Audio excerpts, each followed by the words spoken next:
온 땅이여 하나님께 즐거운 소리를 낼지어다. 그의 이름에 영광을 찬양하고 영화롭게 찬송할지어다. 하나님께 아뢰기를 주의 일이 어찌 그리 어미하신지요. 주의 큰 권능으로 말미암아 주의 원수가 주께 복종할 것이며 온 땅이 주께 경배하고 주를 노래하며 주의 이름을 노래하리이다 할지어다. 하나님 아버지, 저희들에게 새로운 날도 주시고 또 새 건강도 주시고 또 새로운 믿음도 허락해 주셔서 오늘도 주님의 전에 나와 예배드리도록 인도해 주시니 감사합니다. 하나님이 이 예배의 주인이 되어 주시고 우리는 그저 우리 자신의 모습은 감추고 하나님을 바라보며 믿음으로 예배하도록 이 예배를 주장하여 주시옵소서. 순서 속에 하나님의 은혜가 넘치게 해주시고 저희들에게 말씀하시고자 하는 뜻을 증거하고 깨닫는 귀한 시간이 되게 하여 주시옵소서. 예수님의 이름으로 기도드립니다. 아멘. 이 시간은 지난 일들을 생각하면서 또 감사도 하고 회개도 하는 감사와 회개의 기도를 드리겠습니다. 감사합니다.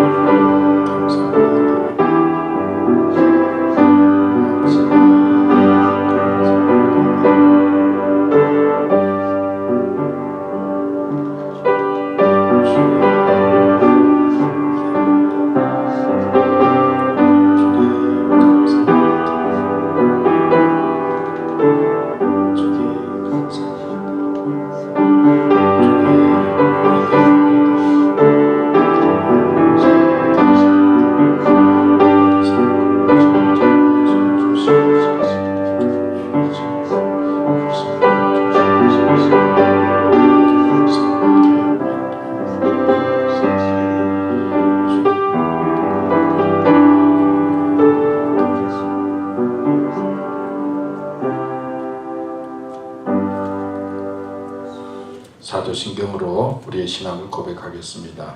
전능하사 천지를 만드신 하나님 아버지를 내가 믿사오며 그 외아들 우리 주 예수 그리스도를 믿사오니 이는 성령으로 잉태하사 동정녀 마리아에게 나시고 본디오 빌라도에게 고난을 받으사 십자가에 못 박혀 죽으시고 장사한 지 사흘 만에 죽은 자 가운데서 다시 살아나시며 하늘에 오르사 전능하신 하나님 우편에 앉아 계시다가 저리로서 산 자와 죽은 자를 심판하러 오시리라. 성령을 믿사오며 거룩한 공회와 성도가 서로 교통하는 것과 죄를 사하여 주시는 것과 몸이 다시 사는 것과 영원히 사는 것을 믿사옵나이다. 아멘. 우리 찬송가 29장입니다.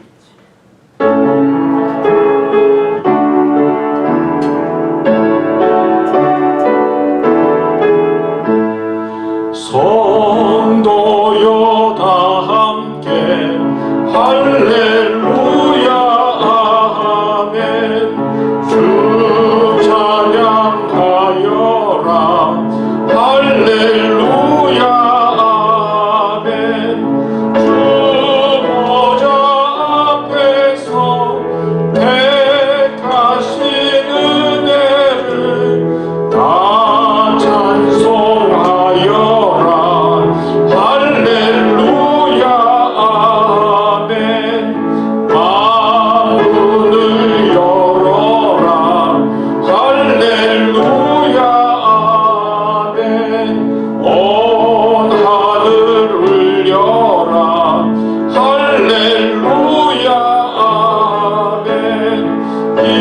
인도자 되시며 친구가 되신 주 그 사랑 끝없다 할렐루야 아멘. 주 찬양하여라 할렐루야 아멘. 찬양은 끝없다 할렐루야 아멘. 거룩한 집에서 주은 종길이며 늘 찬송 부르자 할렐루야 아멘. 예, 오늘도 감사합니다. 이렇게 또 밝고 건강한 모습으로 예배드리게 돼서 고맙습니다.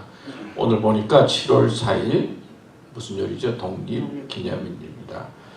많은 사람들이 그냥 옥눌려 있다가 그냥 집에서 뛰쳐나가고 싶어서 수많은 사람들이 오늘 뭐 여행을 한다고 그러는데요. 또 우리 교우들 중에도 좀 빠지신 분들이 있는데 하여튼 오늘 이렇게 여러분 나오셔서 함께 예배드리게 돼서 감사하고, 또 천정옥 권사님 몇 주 이렇게 아프셔가지고 그랬는데 또 오셔서 감사하고, 또 우리 박창윤 장로님도 오셔서 감사하고 이렇게 함께 예배드리게 돼서 감사합니다.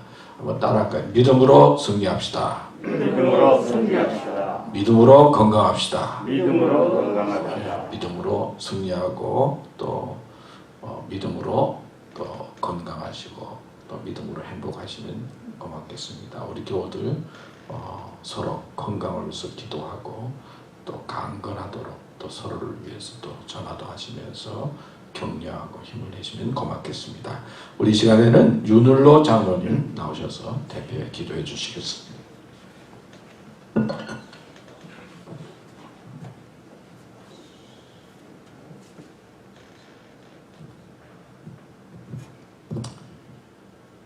죄인이었던 우리를 구원해 주시고 오늘도 주님의 전으로 불러주시어서 우리 주님을 찬양하며 예배를 드리게 하시는 하나님의 은혜를 감사드립니다. 우리의 마음과 정성을 다하는 예배를 드릴 수 있도록 성령의 하나님 우리의 마음을 주장하여 주옵소서. 값없이 주시는 풍성한 은혜에 오늘도 합당한 삶을 살아가는 참 신자로 거듭나기를 소원하며 기도드리오니 인도하여 주옵소서.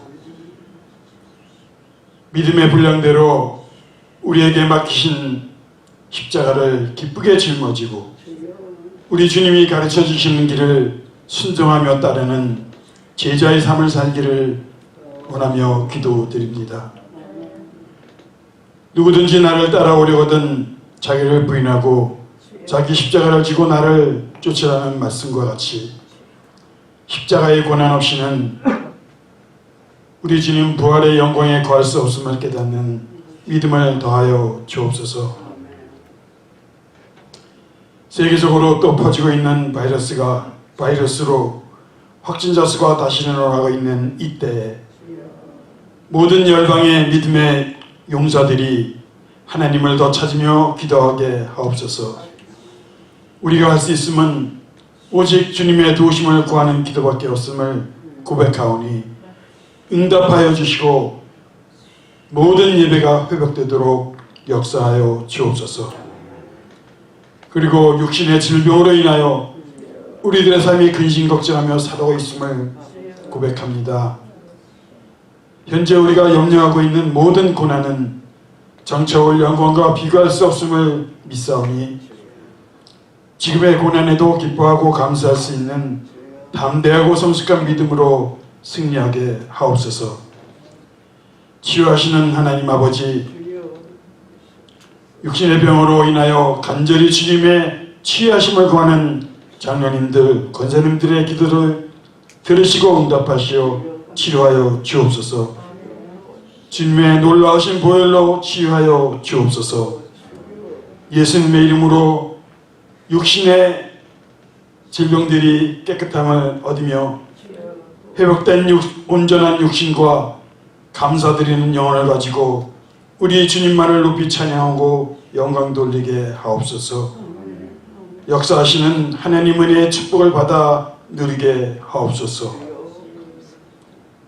오늘도 귀한 말씀을 증거하실 목사님을 성령님 함께하여 주시고 준비하신 말씀을 전하실 때 우리 주님의 능력이 나타나고 성령의 역사하심이 나타나 우리를 은혜의 강으로 푸른 초장으로 인도하게 하옵소서.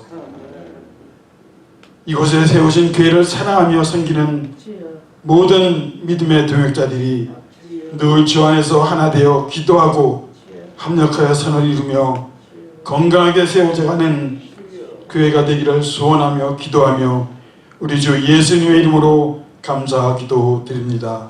아멘.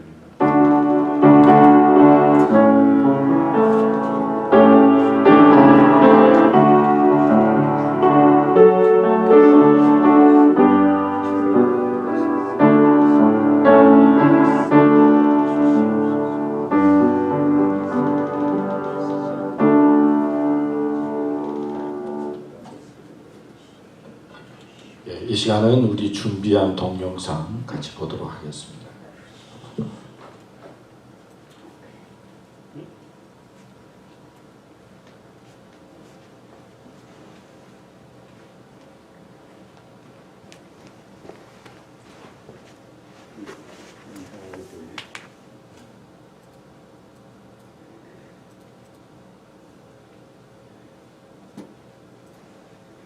When I was 8 years old, I did want to end my life. Just felt hopeless, broken, alone.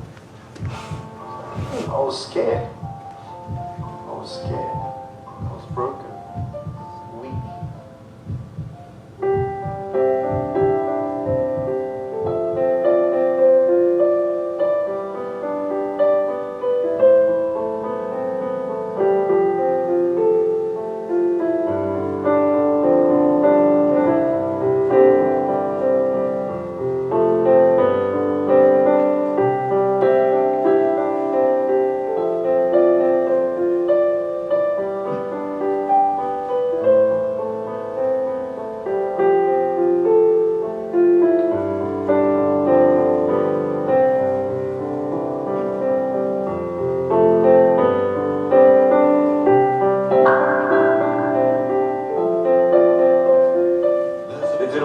Sorry for myself. They wanted me to be like everybody else, and so they treated me like everybody else. And I realized more and more as I grew up that the way that I saw myself, that's how everybody else saw me. So, poor guy. But now that I wasn't feeling sorry for myself, people had respect for me, and I started seeing an inspirational sort of sign to my life. Yeah.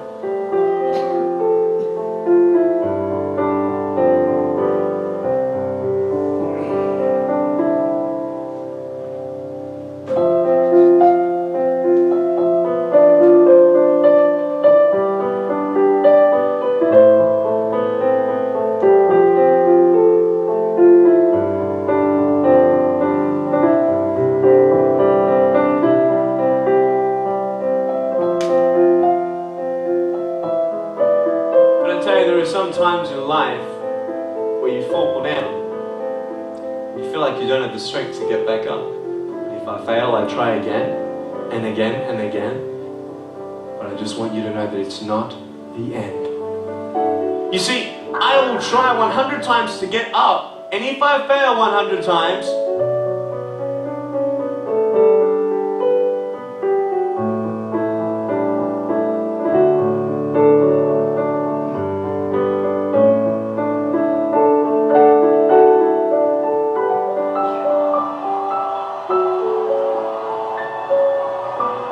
I am happy.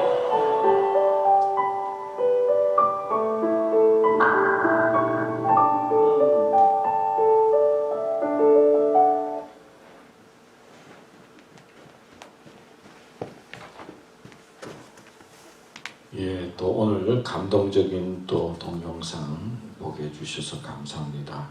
오늘 주시는 하나님의 말씀은 사도행전 2장 36절에서 38절 말씀입니다. 제가 봉독하겠습니다. 그런즉 이스라엘 온 집이 정령알지니 너희가 십자가에 못 박은 예수를 하나님이 주와 그리스도가 되게 하셨느니라 하니라. 저희가 이 말을 듣고 마음에 찔려 베드로와 다른 사도들에게 물어 가로되 형제들아 우리가 어찌할까 하거늘 베드로가 가로되 너희가 회개하여 각각 예수 그리스도의 이름으로 세례를 받고 죄 사함을 얻으라. 그리하면 성령을 선물로 받으리니. 이 본문 말씀을 중심으로 해서 믿음의 길을 확실히 찾으라 하는 제목으로 또 여러분들과 말씀을 생각해 보려고 합니다. 미국의 동부 북부에, 그러니까 북쪽에서 혹시하게 눈보라가 치는 어느 날이었습니다. 눈보라가 너무 심하고 또 눈이 많으니까 기차가 제 속도를 내지 못하고 거북거북 조심스럽게 움직이면서 가고 있었습니다. 그 기차 안에는 아기를 안고 있는 한 여인이 승객으로 있었습니다. 이제 그녀는 아기를 안고 자기가 내릴 역이 어딘지 계속 주시하면서, 아마 초행길이었던 모양이죠. 자기가 내릴 역이 어딘지 계속 조심스럽게 살피고 또 보고 그러면서 이제 가고 있었습니다.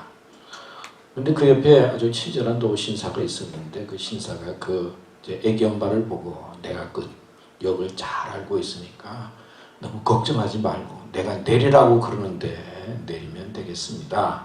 그렇게 이야기를 했어요. 그러니까 이 애기 엄마가 그 말을 듣고 이제 마음에 좀 안도감을 갖고 편안히 이제 갑니다. 근데 어느 쯤 갔는데 느리게 그 눈보라 속에서 천천히 가던 기차가 섰어요. 주인이 그 노신사가 하는 말이 여기가 내릴 역입니다. 그래서 이 여인이 그 신사분한테 몇 번이나 고맙다고 감사하다고 인사를 하고 여기서 내렸어요. 그곳에서 내렸어요. 그리고 이제 기차가 떠나서 갔는데 그 다음 역에 섰을 때 노신사가 깜짝 놀란 거예요. 아니, 여기서 내려야 되는데 착각해서 잘못 가르쳐 준 거예요. 아니, 여기서 내려야 되는데 내가 이런 실수를 하다니, 이렇게 실수를 했구나. 그러면서 막 안타까워합니다. 그 여차는 느리게 가다가 이제 그 역을 지나서 그 다음 역에 가기 전에 잠깐 무슨 일이 있어서 앞에 뭐 있어서 잠깐 섰던 거예요. 노신사는 분명히 그 역이라고 생각하고 그렇게 이야기를 했지만은 그 여인이 잘못 내린 것이죠. 그 다음 날 그 철도변 역 어디에서 한 여인이 아기를 안고 눈보라 속에서 얼음 가운데 죽은 모습으로 발견이 되었다고 합니다. 사실 노신사가 일부러 그랬겠어요. 또 나쁜 사람도 아니죠. 그러나 잠깐 잘못된 실수로 말미암아 한 여인과 아기가 죽게 된 것이죠.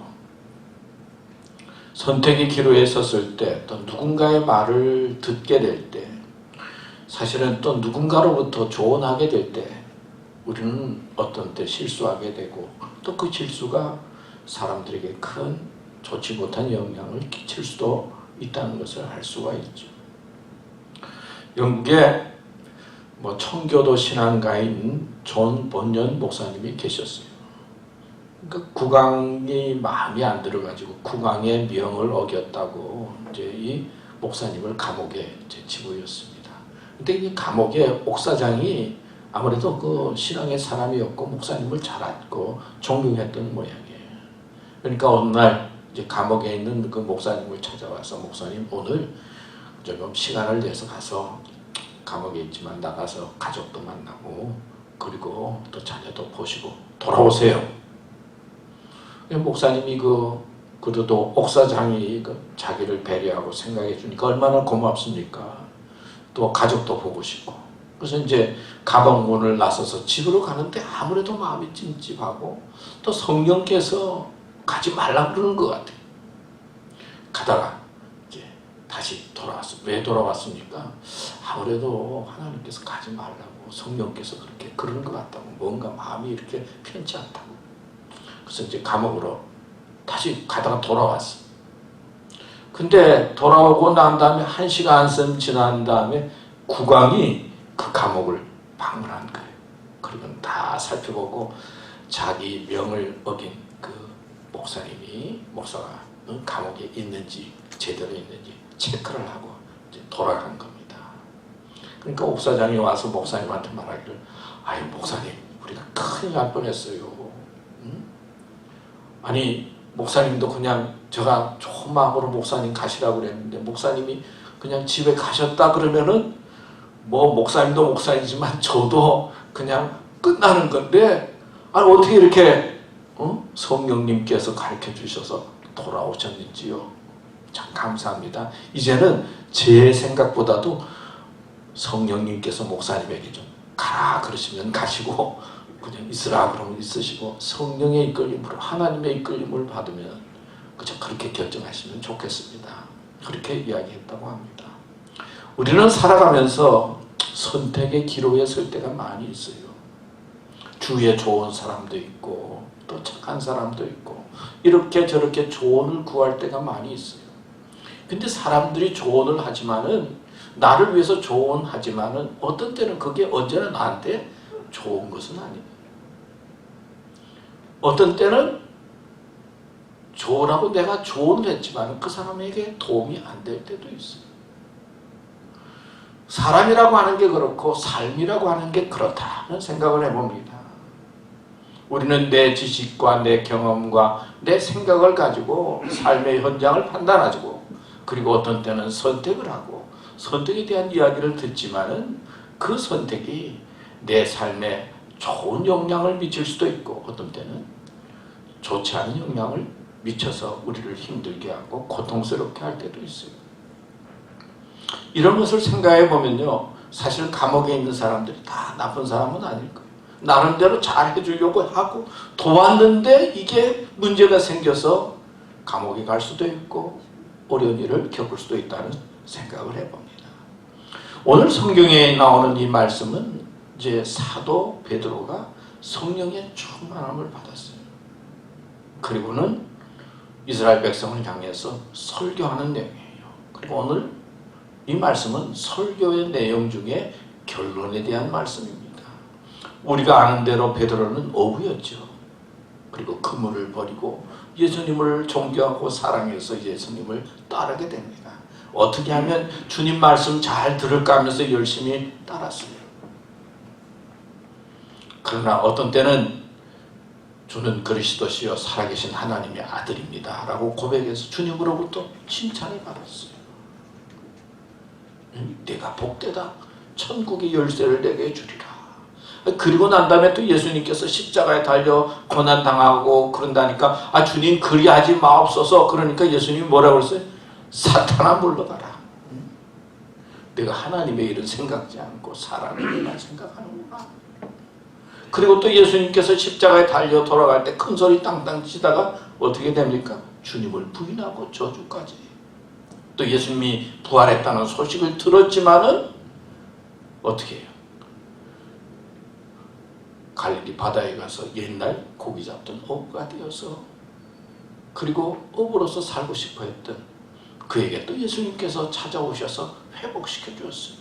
그러니까 베드로의 어떤 신앙의 삶을 가만히 살펴보면 예수님을 믿는다고 따랐지만은 어떤 때는 칭찬도 받고 구중도 받고 넘어지기도 하고 어떤 때는 또 상처받아서 또 바닷가에 가서 낚시도 하고 말이에요. 생각해보면 이 믿음의 길을 간다는 것이 참 어떤 사람은 순탄한 것처럼 보이지만 순탄한 것 같지 않아요.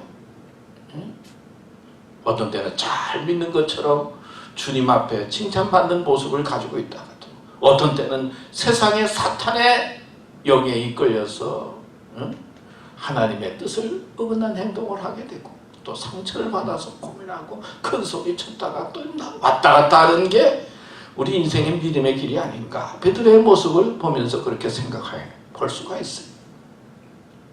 그런데 이 베드로가 예수님 말씀에 순종해서 바다의 다락방에서 열심히 기도하는 중에 성령의 충만함을 받습니다. 성령의 충만함을 받아서 그 뜨거운 마음을 가지고 이스라엘 백성들을 향해서 하나님의 말씀을 증거합니다.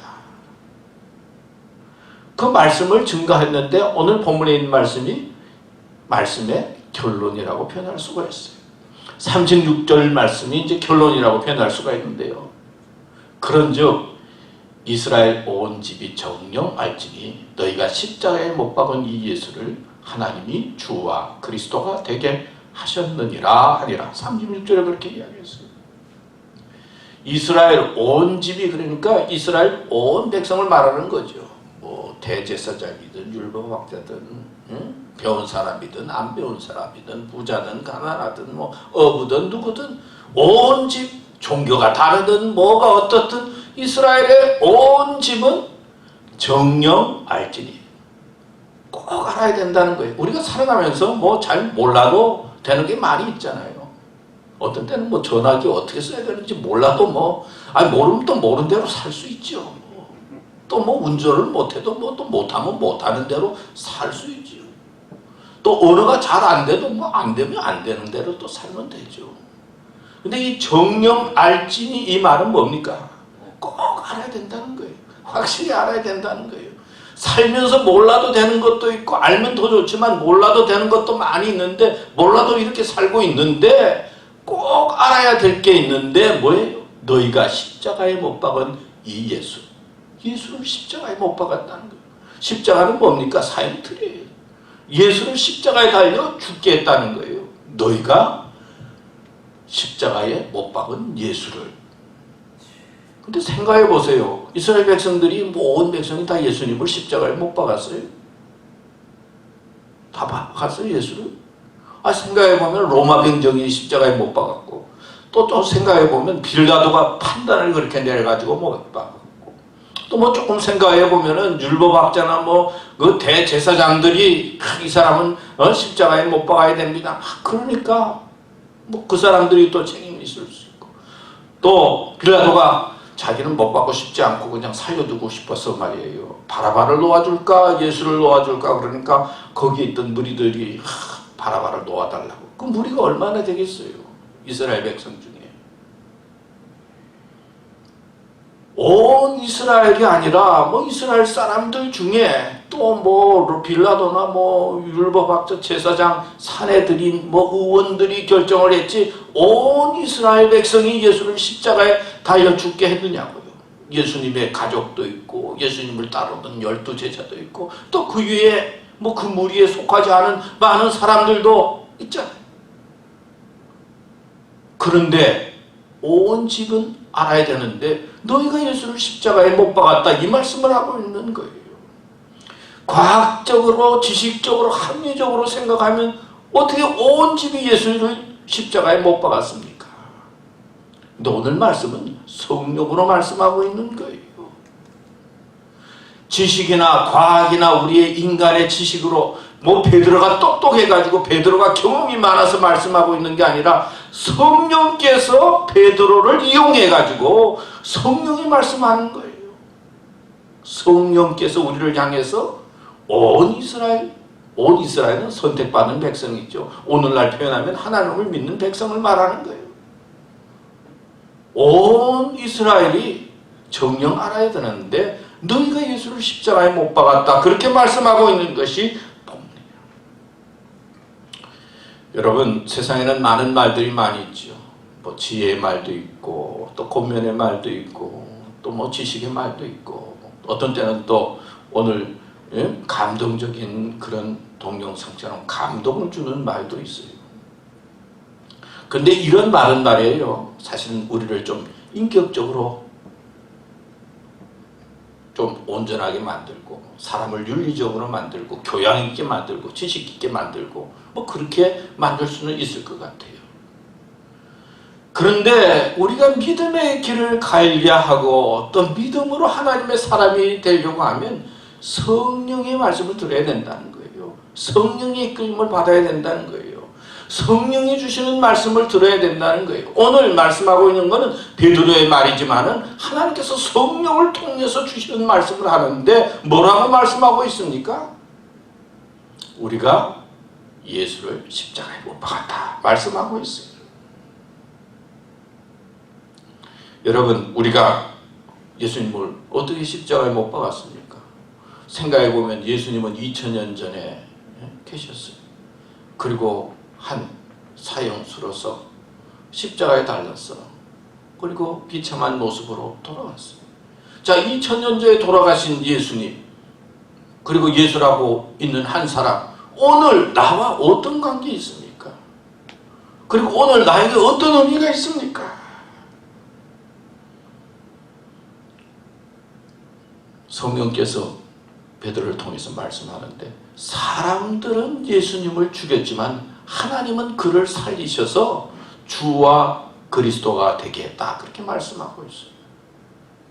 사람은요 죽일 수는 있어요. 사람을 죽일 수가 있죠. 살릴 수는 없어요. 사람들은 예수를 향해서 죽으라고 명하고 또 그렇게 이야기했지만은 하나님께서는 예수를 살리셔서 주와 그리스도가 되게 했다 말씀하고 있어요. 이거는 성령의 말씀이에요. 우리가 아무리 뭐 생각이 많고 지식이 있고 과학이 있어도 이거는 이해가 안 되는 말씀이에요. 성령께서 어느 날 우리의 마음속에 찾아와 주셔서 너가 예수님 죽었어. 너 때문에 예수님께서 십자가에 달려서 돌아가셨어. 너 죄 때문에 예수님께서 보혈의 피를 흘리셔서 성령께서 가르쳐 주셔야 우리가 믿음이 생기는 거지. 아, 내가 뭐 이렇게 뭐 책을 보고 뭘 연구를 해가지고 믿음이 생기는 게 아니다는 거예요. 믿음의 출발은 성령의 역사 속에서 된다는 거예요. 사실 여기 말씀에 보면요, 십자가, 예수, 하나님이 주와 그리스도가 되게 했다고 했는데, 십자가는요 그 당시에는 저주를 상징하는 거예요. 사형틀, 비참하게 죽는 사형틀이 십자가예요. 예수가 십자가에 달려서 저주받아서 죽었다는 거예요. 그런데 저주받아서 죽은 예수님을 하나님께서 살리셔가지고 주와 그리스도가 되게 했다, 이 말은 우리의 구원자가 되게 하셨다는 게, 한마디로 표현하면 우리의 주인이 되고 메시아가 되고 우리의 왕이 되고 그리고 우리의 대제사장이 되고, 이런 의미가 있는 거예요. 인간은 십자가를 통해서 예수님을 저주하고 그리고 죽게 했지만 하나님께서는 살리셨다. 바로 하나님의 은혜 가운데 우리가 산다는 거예요. 그리고 저주의 대상이 된 예수님을 하나님께서는 경배의 대상이 되고 찬양의 대상이 되고 구원자로 이끄셨다. 이게 성령께서 말씀하시는 거예요. 베드로가 말하는 것 같지만 성령께서 가르쳐 주시는 거예요. 우리가 믿음으로 살아갈 때, 살려갈 때 깨달음을 주시는데, 그건 성령께서 깨달음을 주실 때 우리의 믿음이 온전해질 수 있다는 거예요. 믿음의 핵심은 저주에서, 죄에서 해방되고 구원받는 겁니다. 이게 부활이고 이게 하나님의 은혜예요. 하나님은 성령의 역사를 통해서, 성령의 말을 통해서 우리에게 말해요. 우리가 무지하고 어리석고 죄 가운데 있는데 예수님께서 십자가에 달리셔서 보혈의 피를 흘림으로 말미암아 예수님의 희생 제물을 통해서 우리가 살아나게 되고, 예수 그리스도를 통해서 구원자 대신 예수님을 통해서 믿음의 사람이 되었다는 것을 성령을 통해서 가르쳐 주시는 것입니다. 그러니까 우리가 믿음 생활하면서 뭐 지적으로 뭐 과학적으로도 뭐 배워야 되고 알아야 될 수 있지만 성령의 도움을 구하는 거예요. 성령께서 믿게 해주셔야 되는 거거든요. 그래서 귀 있는 자는 들을지어다 그럴 때 뭘 들어야 되나? 성령의 말씀을 들어야 되는, 하나님의 영의 말씀을 사모해야 되는 거예요. 하나님의 영의 말씀 속에 생명이 있고 구원이 있다 말씀하고 있어요. 30살 넘은 사람이 이제 늦게 군에 가게 됐습니다. 이제 신병이 됐으니까 내무반에 가면은 이제 신고식을 하잖아요. 근데 옆에 있는 한 그 선배가 말했어요. 뭐 나이는 어리지만은 신고식을 하니까 우리 고찬님이 좋아하는 유행가 하나 불러라. 근데 이제 유행가를 부르고 싶어서 유행가를 부르려고 하는데 자꾸 마음속에 찬송가를 부르라는 그런 소리가 들리는 거예요. 아니 그 군대 가서 내후반에서 처음에 가서 그냥 쫄자가 찬송가를 어떻게 부릅니까? 유행가를 부르라고 하는데 자꾸 찬송가를 부르라는 그런 막 마음이 생기는 거예요. 그래서 어떡합니까? 유행가를 부르려고 그러다가 그 마음에 강력한 그 요청에 나의 갈 길 다가도록 예수 인도하시니 하고 찬송가를 부르기 시작했어요. 그러니까 옆에서 막 웃고 그러잖아요. 웃고 야, 그 유행가 부르라고 하는데 그게 뭐냐 그러고는 막 조롱을 하고 멸시를 해. 뭐 분위기를 생각해 보면 뭐 짐작할 수 있잖아요. 근데 저기 있던 상관 하나가 야, 찬송가 좀 들어보자. 끝까지 부르게 놔둬라. 이 상관이 한마디 하는 거예요. 그래서 이 친구가 끝까지 이제 찬송가를 불렀어요. 그랬더니 거기 있던 상관이 그 높은 뭐 병장이 야, 나도 좀 예수 믿고 싶은데 이제 내가 얼마 있으면 내가 제대할 것 같은데 너 나한테 성경이나 좀 가르쳐달라. 그래가지고는 성경을 가르쳐주게 되었고 그 고참이 이제 제대를 하고 난 다음에 뭐 자그마한 교회 가서 정말 신앙생활도 잘하고 꼭 필요한 일꾼이 되었다. 이제 그런 말을 하면서 그때 왜 하나님께서 내 마음속에 강력하게 찬송을 부르도록 이끄셨는지 그 하나님께서 주신 그 은혜로 말미암아 그렇게 내무반이 변화되고 그리고 신앙생활의 출발에 그래 은혜가 되었다는 그런 기록을 보았어요. 어떤 때는 세상을 따라가는 것이 아니라 하나님께서 주시는 음성이 있어요. 하나님께서 도전해 주시는 것이 있어요. 성령의 은혜가 있어요. 성경은 성령의 음성, 하나님의 음성의 귀를 기울이라 그렇게 말씀하고 있어요. 세상은 사람은 자꾸 죽이려고 하지만 하나님은 우리를 자꾸 살리는 거예요. 예수님을 통해서 보여주시는 거예요. 사람들은 십자가를 통해서 예수님을 향해서 저주하고 판단했지만은 그래서 죽였지만은 하나님께서는 예수님을 살린 것처럼 우리가 믿음 안에 거하면 우리는 살게 되고 영생을 얻게 되고 부활의 축복을 허락해 주신다는 것이 성령의 말씀입니다. 믿습니까? 이런 믿음으로 우리는 세상을 감당해야 될 줄로 믿습니다. 자, 이렇게 성령의 말씀을 하고 난 다음에 군중들이 반응을 했어요. 37절 말씀을 보면 저희가 이 말을 듣고 마음에 찔려 베드로와 다른 사도들에게 물어 가로되 형제들아 우리가 어찌할꼬 하고 저희가 이 말씀을 들었어요. 베드로의 말 같지만 성령의 말씀을 들었어요. 그리고 마음에 찔렸다 그랬어요. 여러분 이 마음에 찔린다는 게 참 쉽지가 않죠. 마음에 찔림을 받았어요. 자, 베드로의 그 영의 말씀을 들었는데 하나님께서는 살리셨는데 저들은 죽였잖아요. 곧 하나님의 뜻을 거역한 것입니다. 생각해보면 제사장이나 그 당시에 있는 사람들은 예수를 죽이는 것이 하나님의 뜻이고 정의라고 생각했을 거예요. 자신들은 하나님을 위해서 예수님을 죽였는데 보니까 말씀을 들으니까 하나님을 위하는 것이 아니라 하나님 앞에 죄를 범한 것이지요. 우리가 잘 아는 사울이 율법도 배우고 뭐 지성인이고 똑똑한 사람인데 열심히 있는 사람인데 그 하는 일이 뭡니까? 가만 예수 믿는 사람들 보니까 뭐예요? 하나님의 율법을 어기는 것 같고 그러잖아요. 그래서 어떻게 합니까? 예수 믿는 사람들 잡아 죽이러 다니잖아요. 사울이 한 일이 그게 옳은 일이라고 생각을 했어요. 그런데 다메섹 도상에서 예수님을 만나고 음성을 듣습니다. 누굽니까? 내가 핍박하는 예수라. 사울이 그 예수님의 그 음성을 듣고 난 다음에 변화되어서 이제 주님을 증거하는 사람이 되잖아요. 이스라엘 백성들은 자기들이 하는 일이 옳다고 생각을 했는데 하나님의 뜻에 어긋났다는 거예요. 그러니까 마음에 찔리는 거죠. 오늘날 생각해 보세요. 이제 사형수들이 있지 않습니까? 재판하는 사람이 말이에요.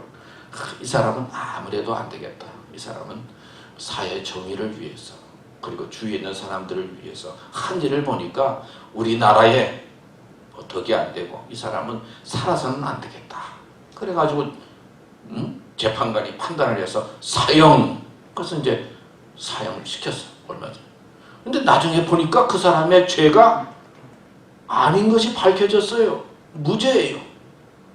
그러면 재판한 사람이 얼마나 마음이 아프겠어요.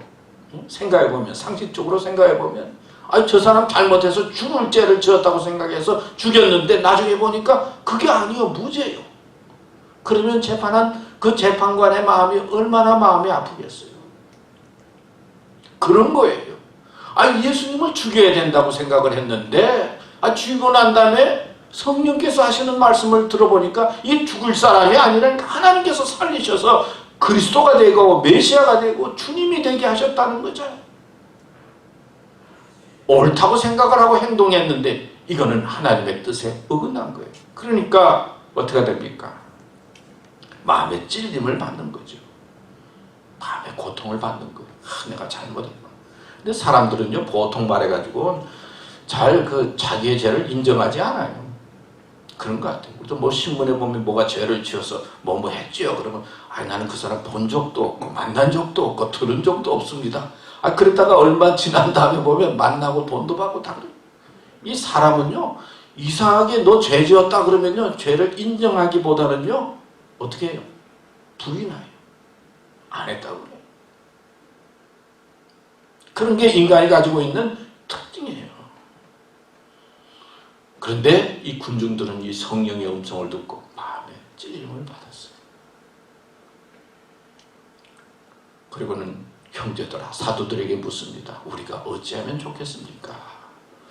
제가 주보에 이제 사도행전 2장 이렇게 이제 컴퓨터로 이제 치다가 딱 쳤는데 사도행전이 아니고 사고행전으로 나왔어요. 이 컴퓨터 치다 보면 글자 하나가 이렇게 틀리는 경우가 많이 있어요. 사도행전으로 쳐야 되는데 사고행전. 이제 고쳤으니까 이제 사도행전으로 나왔어요. 내가 보면서 이 사도행전은 사도들의 행동을 기록한 전기요. 쉽게 말하면. 내가 이 사고행전을 보면서 사고 친 사람들의 행동을 기록한 전기. 바로 내가 그런 것 같아. 가만 과거를 돌이켜보니까 사고로 친 그렇게 행동한 전기. 이제 이스라엘 백성들이 생각해보니까 이 사고 친 거예요. 사실은 사고를 쳤어. 그 마음의 찔림을 받습니다. 여러분, 마음 찔림을 받을 때 어떻게 해야 돼요? 그때는 회개해야 되죠. 말씀을 듣는 중에 또 기도하는 중에 누구를 만났는데 마음의 찔림을 받으면 성령께서는 이 기도하라 하는 사인이요, 회개하라는 사인이요, 사실은.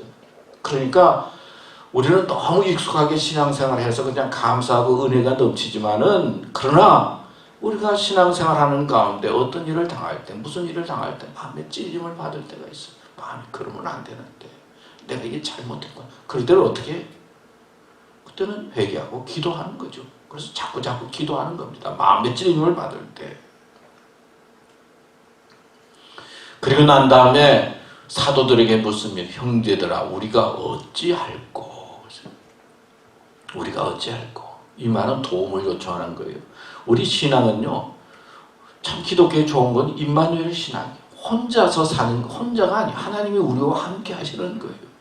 어찌할꼬? 이 말은 도움을 요청하는 거예요. 하나님께서는 우리에게 도움을 요청하기를 원하세요. 기도하기를 원하세요. 하나님 도와주세요. 나 죄인입니다. 내가 이렇습니다. 내가 너무 힘듭니다. 어렵습니다.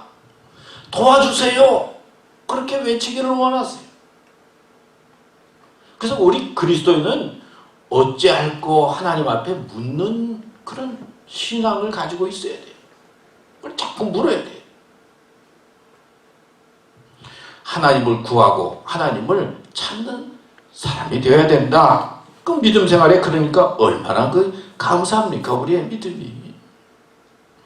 여기 있는 군중들은 베드로의 말씀을 듣고는 마음의 찔림을 받았어. 내가 어떻게 하면 좋겠습니까? 우리 믿음의 사람들이 물어야 할 질문. 레오나르도 다빈치라고 하는 유명한 화가 있죠. 최후의 만찬이라고 하는 성화를 그린 사람인데, 그 그림을 그리기 전에 이제 친구하고 이야기하는 중에 다툼이 생겼어요. 화가 나서 막 싸웠어요, 친구하고. 그리고 돌아오면서 이제 생각하기를, 그래, 가룟 유다 얼굴에 그냥 우리 친구 그 얼굴을 그려야 되겠다. 그러면 그 얼굴을 그리면은 미우니까 말이 싸움하고 나니까 그 얼굴을 그리면은 사람들이 보면서 그 얼굴을 보면서 얼마나 그 친구를 경멸하고 무시할까. 그래서 그 성화 그리는데 가룟유다 차례 그 친구의 얼굴을 딱 그린 거예요. 그리고 너 좀 꼬시게 좀 사람들로부터 좀 당해봐라. 그리고는 그 다음에 이제 예수님 얼굴을 그리려고 하는데 도저히 안 되는 거예요. 하나님, 이게 왜 이렇게 그림이 안 그려집니까? 근데 그 친구의 생각이 나고 가룟유다의 얼굴이 생각이 나요. 그래서 하나님 앞에 회개 기도하고, 그리고 그 가룟유다 얼굴을 또 새로 싹 지워버리고 새 얼굴로 바뀌고, 그리고 난 다음에 예수님의 얼굴을 그리니까 잘 그려져서 유명한 성화를 만들게 되었다 하는 것이 있어요. 여러분, 하나님의 뜻을 가로막는 일이 생길 때가 있어요. 어떤 때는 마음에 찔릴 때가 있어요. 그리고 어떤 때 마음으로 다가오는 그런 것들이 있어요. 그때 어떻게 해야 돼요? 회개해야 돼요. 그리고 주님 앞에 도움을 구해야 돼요. 주님, 어떻게 하면 좋습니까? 그 다음에 38절에 보면 베드로가 응답을 하는 겁니다. 그러니까 베드로가 가로되 너희가 회개하여 각각 예수 그리스도의 이름으로 세례를 받고 제사함을 얻으라. 그리하면 성령을 선물로 받으리니. 베드로가 이제 하나님께서 주시는 성령의 음성으로 말씀을 하고 있는 거죠. 여기 보면 회개하라. 또 예수 그리스도의 이름으로 세례를 받으라. 제사함을 얻으라. 성령을 선물로 받으라. 이게 그리스도인이 되는 과정, 믿음의 사람이 되는 아주 과정을 아주 잘 설명한 거예요. 한 구절이지만은 믿음의 사람이 되고 믿음의 길을 가는 사람은 어떻게 해야 되는가, 어떤 과정을 거쳐야 되는가 하는 것을 가르쳐주고 있어요. 회개의 과정, 세례도 받아야 되고 예수님의 이름으로 죄사함도 없고 성령의 은혜 가운데 거해야 된다 하는 것을 베드로가 가르쳐주고 있습니다. 여러분, 회개는 뭡니까? 아주 쉽게 말하면 우리의 잘못을 고백하고 그리고 주님 앞에 돌아서는 거죠. 바르게 돌아서는 거죠. 근데 회개의 가장 중요한 것은요, 사실은 이 변화인데, 새로워지는 것인데 죽음에서 생명으로 변화되는 거예요. 죽을 사람이 생명의 사람이 되는 거예요. 회개를 통해서. 죄 지은 사람이 의인이 되는 거예요. 회개가. 그러니까 우리는 윤리나 도덕적으로 회개를 많이 생각하기 쉬워요. 그냥 내가 잘못한 것을 이야기하고 고백하고 그러면은 그 다음에 내가 좀 도덕적으로 깨끗해지고 윤리나. 근데 이거는 세상적으로 그냥 자기의 잘못을 고백하면 세상적으로 좀 착해지고 발라지는 거잖아요. 뭐 그럴 수 있어요. 세상적으로 그럴 수 있어요. 그러나 여기서 말하는 회개는 사람이 완전히 변하는 거예요. 죽음의 사람에서 생명의 사람이 되는데 그 중심에 누가 있습니까? 예수님이 있는 거예요. 예수님을 믿으면, 예수님을 의지하면 예수님께서 우리를 죽음의 사람에서 생명의 사람으로, 영생의 사람으로 이끄는 거예요. 그런데 회개의 중심에는 예수님의 십자가와 예수님의 부활이 있어요. 우리는 뭐 예수 믿는 사람들이 이렇게 살아야 됩니다. 교회는 세상을 향해서 이렇게 해야 됩니다. 그러니까 세상을 향해서 우리가 이렇게 살아야 되고 또 세상에 향해서 교회가 빛이 되어야 된다. 그렇게 돼야 되죠. 그러나 그것을 뛰어넘는 거예요, 회개는. 죽음의 사람이 예수님을 통해서 하나님을 믿고 그리고 예수님을 의지함으로 말미암아 구원의 사람이 된다 하는 그런 하나님의 축복과 은혜가 있어요. 사람들은 잘 실감이 나지 않아요. 어떻게 예수만 믿으면 되느냐? 어떻게 예수님만 의지하면 되느냐? 그러나 생명의 문제, 영생의 문제는 예수님을 통해서 되고 예수님을 통해서 주시는 하나님의 축복인데 그 과정이 회개라는 거예요. 그 다음에 세례라고 말이 나오는데 세례를 받고, 세례가 뭡니까? 우리가 내가 예수님을 믿습니다 그러면은 이제 간단하게 물로 세례식을 하잖아요. 근데 세례식은 죄 씻음과 연결이 되는데 사실은 예수님 시대에는 그 강에 가서, 요단 강에 가서 물에 푹 잠그잖아요. 그리고는 이제 다시 나오는 거예요. 이거는 죄 씻음과 더불어서 물속에 들어가 죽는다는 거예요. 예수님과 함께 죽었다가 그 다음에 예수님과 함께 다시 물속에만 있는 게 아니라 다시 살아가는 거예요. 주님과 함께 죽고 주님과 함께 산다는 거예요. 그 세례의 중요한 의미는 주님 앞에 신앙 고백을 하면 표로서 세례를 받는데, 세례의 중심적인 의미는 내가 예수 그리스도 안에서 과거의 사람은 죽고 주님과 더불어 이제 새 사람이 되었습니다. 그런 영적인 의미가 있는 거예요. 중심이 또 예수 그리스도요. 세례의 중심도. 그 다음에 성령의 일이 뭡니까? 성령은 뭐예요? 성령은 오늘 성령으로 말씀하시는 이야기가 나오는데, 성령은 가장 중요한 일은 언제나 예수님하고 연결시키는 하나님. 성령의 역사는 주님과 연결시키는 거예요. 그래서 주님이 믿어지고 주님이 십자가에 달리신 것이 나 때문인 걸 알게 되고, 그리고 주님이 부활한 것이 바로 또 나도 부활할 수 있다는 것을 깨닫게 해주고 주님과 연결시켜 주셔서 세상에 나아가면 주님 다 잊어버리고 살게 되는데, 성령의 은혜 가운데 계속 주님과 연결시켜서 믿음으로 승리하며 살아가도록 역사해 주시는 것이 성령의 중요한 일인 것입니다.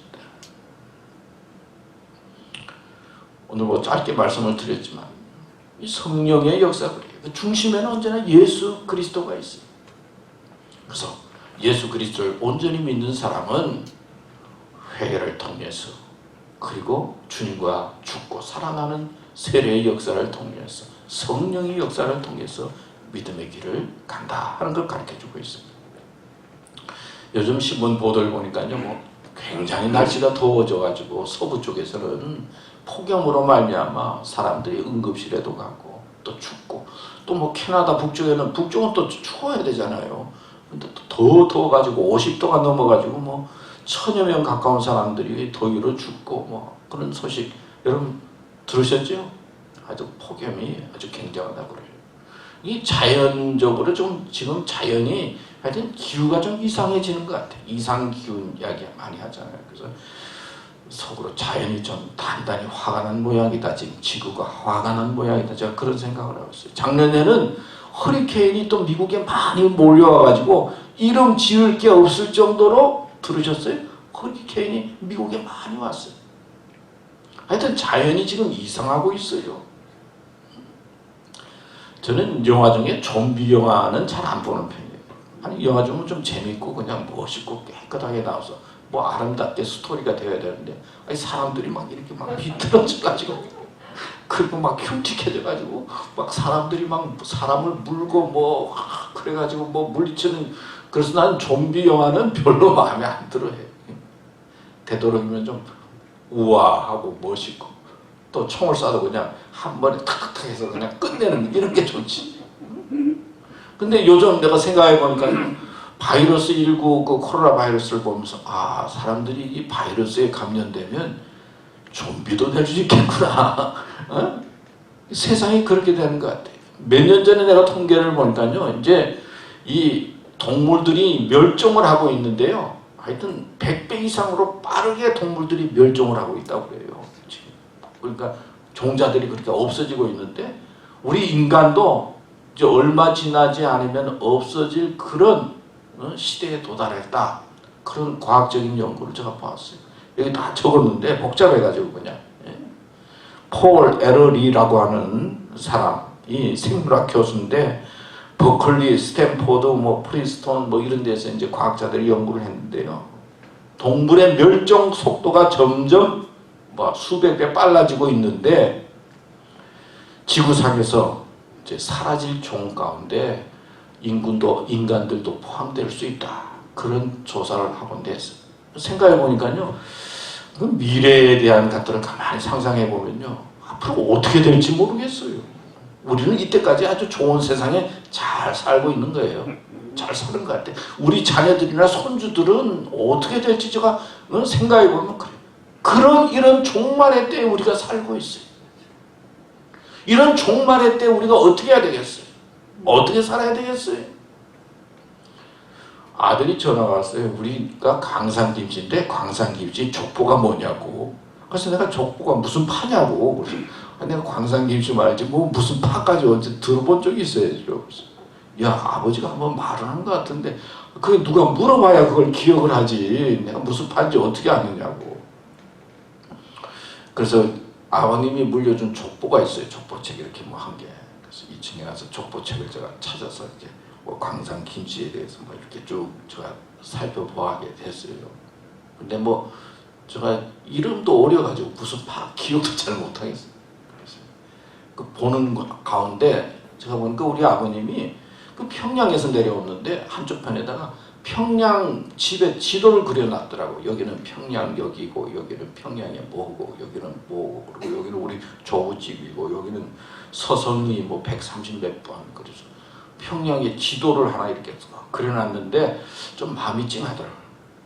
아버님이 그렇게 고향에 대한 그리움이 있었는데 이렇게 앞으로 돌아가면 지금은 완전히 다 달라졌겠지만은 평양의 거리를, 집 주위 거리를 그림으로 그려놨더라고요. 그리고 또 하나는 옆에 보니까 뭐 김씨 가문 1대 2대 막 이래가지고 해가지고 제 이름도 나오고 우리 아들 이름 중에도 이름 나오고 다 해가지고 그것도 쫙 기록을 해놨어요. 그래서 이 사람의 마음속에는 이 고향을 그리워하는 마음이 있고, 그리고 이 가족에 대한 이 혈족에 대한 이 개념이 참 성경에도 족보 이야기 나오네요. 그런 것이 있구나. 평소에는 말씀을 하지 않았는데 그거를 족보책에다 이렇게 그려놓은 걸 보니까 좀 마음이 그렇더라고요. 여러분, 우리가 어디로 가야 되겠습니까? 또 지금 이 세대에 어디를 소망하고 어디를 그리워하면서 살고 있습니까? 세상의 과학과 지식과 인간의 힘으로는 하나님의 세계를 알 수가 없어요. 성령께서 가르쳐 주셔야 돼요.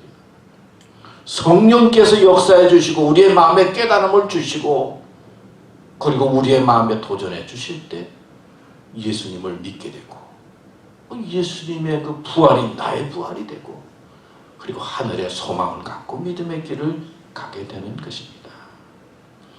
우리 마지막으로 성경 나온 성령에 대한 성경을 제가 봤는데요. 제가 쭉 읽고 마치도록 하겠는데요. 우리가 세상의 영을 받지 아니하고 오직 하나님께로 온 영을 받았으니 이는 우리로 하여금 하나님께서 우리에게 은혜로 주신 것들을 알게 하려 하십니다. 은혜로 주신 것이 있어요. 고린도전서 12장 3절에 보면 성령으로 아니하고는 누구든지 예수를 주시라 할 수 없느니라. 로마서 8장 11절에도 보면 예수를 죽은 자 가운데서 살리신 이의 영이 너희 안에 거하시면 그리스도 예수를 죽은 자 가운데서 살리신 이가 너희 안에 거하시는 그의 영으로 말미암아 너희 죽을 몸도 살리시리라. 아멘. 이와 같이 성령도 우리 연약함을 도우시나니 우리가 마땅히 빌 바를 알지 못하나 오직 성령이 말할 수 없는 탄식으로 우리를 위하여 친히 간구하시느니라. 로마서 8장, 갈라디아서 5장 16절. 내가 이르노니 너희는 성령을 쫓아 행하라. 그리하면 육체의 욕심을 이루지 아니하리라. 로마서 14장 17절. 하나님의 나라는 먹는 것과 마시는 것이 아니요 오직 성령 안에서 의와 평강과 일하리라. 오늘 말씀을 정리하면 나와 예수님과의 관계를 확실히 하라. 성령을 통해서. 두 번째, 나의 죄를 회개하고 죄사함을 얻으라. 세 번째, 내 속에 주의 성령이 함께하게 하라. 우리 다 같이 기도하겠습니다. 하나님 아버지, 감사합니다. 오늘도 또 저희들에게 성령을 통해서 말씀해 주셨습니다. 세상이 아니라 하나님께서 주시는 성령의 말씀을 통해서 우리가 예수님을 온전히 알고 또 믿게 되고 또 믿음의 사람으로 살게 됨을 다시 한번 말씀을 통해서 확신하게 해주시고, 우리 교우들이 성령의 이끌림을 받고 또 성령의 말씀을 들으며 성령으로 새로워져서 이 마지막 때에 하나님의 사람으로 살아가는데 부족함이 없게 하여 주시옵소서. 주님 감사합니다. 예수님의 이름으로 기도드렸습니다. 아멘. 우리 찬송가 270장 부르겠습니다.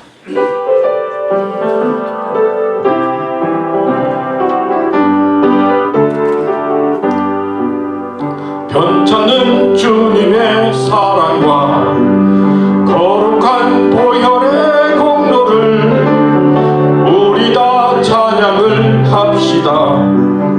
주님을 만나볼 때까지 예수는 우리를 깨끗게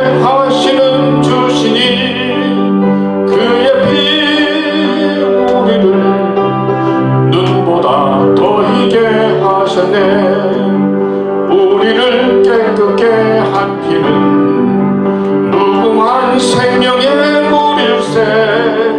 생명의 구원을 받은 자 하나님 찬양을 합시다.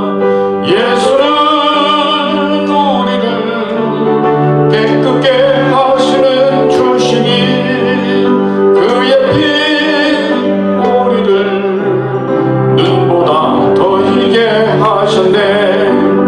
주님의 거룩한 보혈을 날마다 입으로 간증해 담대히 싸우며 나가세. 천국에 들어갈 때까지 예수는 우리를 깨끗게 하시는 주시니 그의 피 우리를 눈보다 더 희게 하셨네. 십자가 단단히 붙잡고 날마다 이기며 나가세.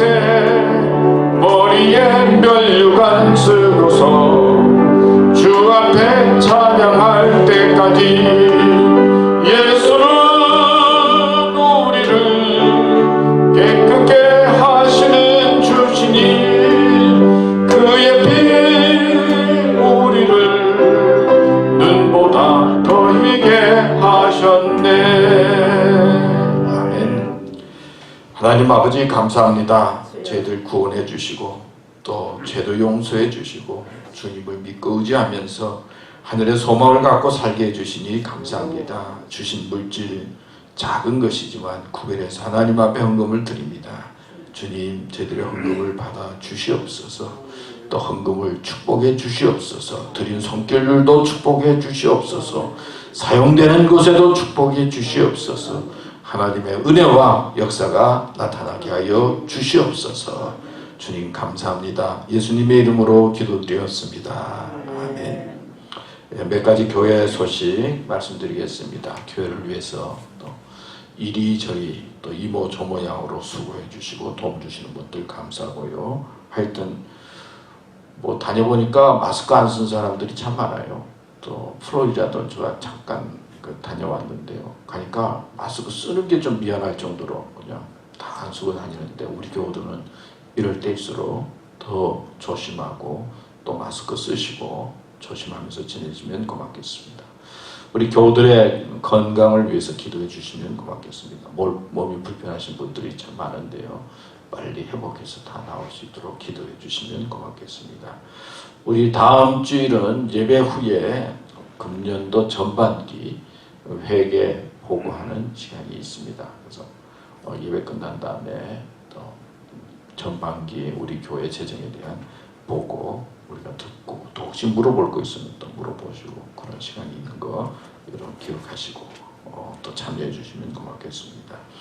그리고 또 다음 주에는 점심을 또 제공하려고 생각하고 있습니다. 그래서 저희 가정이 감사해서 어떻게 점심을 좀 대접할 수 있을까 그걸 생각하면서 이제 준비를 할 텐데요. 하여튼 다음 주에는 점심이 있다는 거 기억하시면 고맙겠고요. 그리고 또 다음 주부터는 우리 예배 시간에 찬양하는 시간을 하겠습니다. 우리 전도사님 찬양 언제나 은혜스러운데 또 우리 전도사님 통해서 우리 찬양하고 또 찬양팀들 준비하고 있으니까 잘 찬양할 수 있도록 그렇게 해주시면 고맙겠습니다.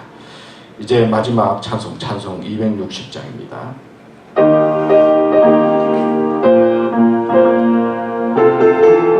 잠깐만요. 보니까 주의 말씀 받은 그날 그렇게 나와 있어요 지금. 예, 285장으로 쳐주시면 좋겠어요. 280. 지난 285장 한번 쭉 보세요. 제가 그 밑에 한번 내려보세요. 주의 말씀 받은 그날. 지난 제가 이렇게 고쳐서 이렇게 여야 되는데 지난주 거 그대로 있네요. 어떻게 보니까. 주의 말씀 200.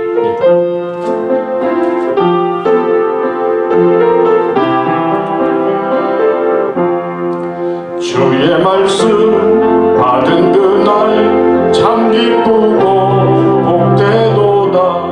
이 기쁜 마음 못 이겨서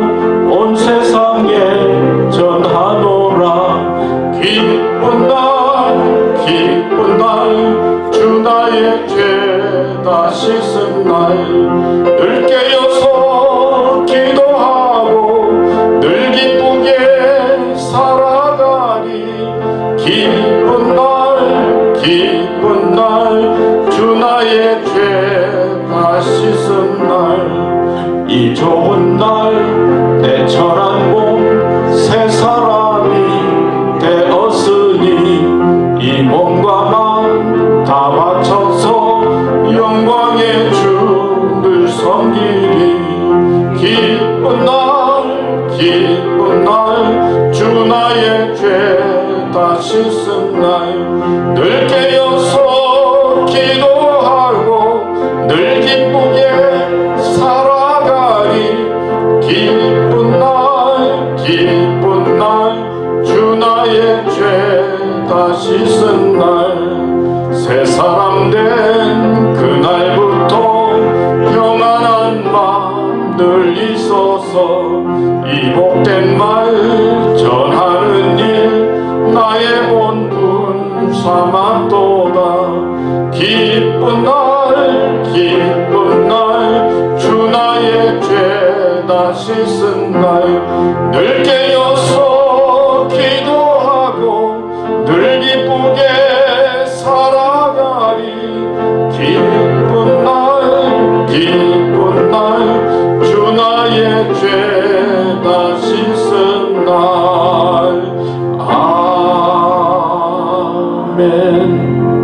아멘. 예, 미국을 위한 기도 같이 하겠습니다. 인류의 주인이신 하나님 아버지, 오늘도 저희들과 함께 하심을 믿습니다. 저희들에게 믿음의 힘을 더하여 주셔서 자신과 세상을 이기게 하시옵소서. 코로나 바이러스의 질병과 새로운 변이의 출현으로 염려스러운 마음으로 주위를 살피게 됩니다.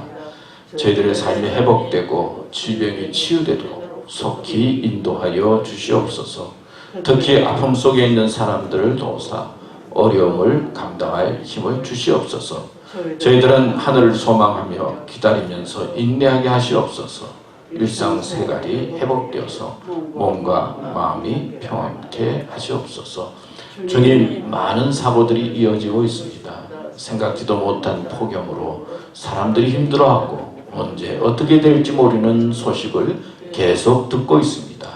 하나님 아버지, 우리 교우들 한 사람 한 사람에게 믿음의 확신을 주시며 특히 아픔 중에 있는 교우들을 주의 사랑으로 치유하여 주시옵소서. 불쌍하고 어려운 백성들이 많습니다. 저들을 돕고 위로하는 자들도 많아지게 하시옵소서. 저희들은 어려운 자들을 위해 기도하고 주어진 일에 충실하면서 현재의 고난을 이기게 하시옵소서. 예수님의 이름으로 기도드립니다. 아멘. 우리 김정재 목사님 한번 축도해 주실까요? 마스크 벗으시고.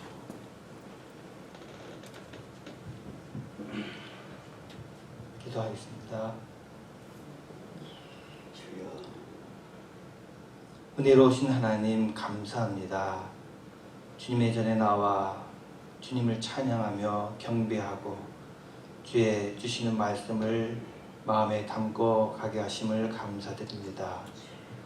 우리 삶 속에서 주님의 나라에 도착할 그때까지 하나님을 나의 아버지로 고백하고 예수님을 나의 주님으로 모시며 성령님의 그 인도하심을 따라 지시하심을 따라 충만함을 사모하면서 날마다 살아갈 수 있도록 승리하며 살아갈 수 있도록 인도하여 주시옵소서. 지금은 우리 주 예수 그리스도의 은혜와 사랑 많으신 충만하신 하나님 아버지의 그 무한하신 사랑하심과 성령의 역사하시는 은혜가 오늘 주님 앞에 예배드리고 삶의 현장으로 돌아가는 우리 모든 성도들 가운데, 가족들 가운데, 또 일터 가운데 함께 하옵시기를 간절히 축원하옵나이다. 아멘.